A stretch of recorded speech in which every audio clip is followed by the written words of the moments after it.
જંગલો અને વન્ય પશુ પક્ષીઓ સહિત પર્યાવરણની જતનની જોગવાઈ ભારતના સંવિધાનના કયા અનુચ્છેદમાં કરવામાં આવેલી છે? અહીંયા બે વસ્તુ પૂછીએ. જો જંગલો અને વન્ય પશુ પક્ષીઓ સહિત પર્યાવરણના જતનની જોગવાઈ ભારતના સંવિધાનના કયા અનુચ્છેદમાં છે? એક તો આર્ટિકલ 47 છે, બીજું છે અહીંયા અનુચ્છેદ 48 ક છે, અનુચ્છેદ 51 ક જ છે.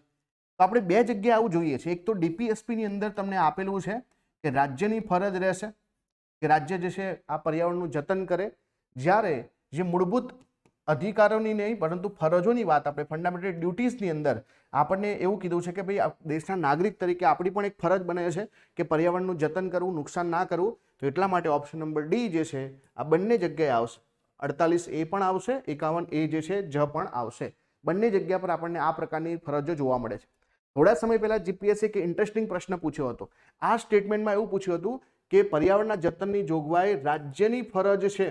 આવું કયા આર્ટિકલમાં લખેલું છે? તો રાજ્યની જો ફરજ આવે તો ત્યાં જે છે આપણે મૂળભૂત ફરજો નહીં ગણવાની. રાજ્યની ફરજ હંમેશા ડીપીએસપી છે, નૈતિક ફરજો છે, રાજ્ય નીતિના માર્ગદર્શક સિદ્ધાંતો આવશે.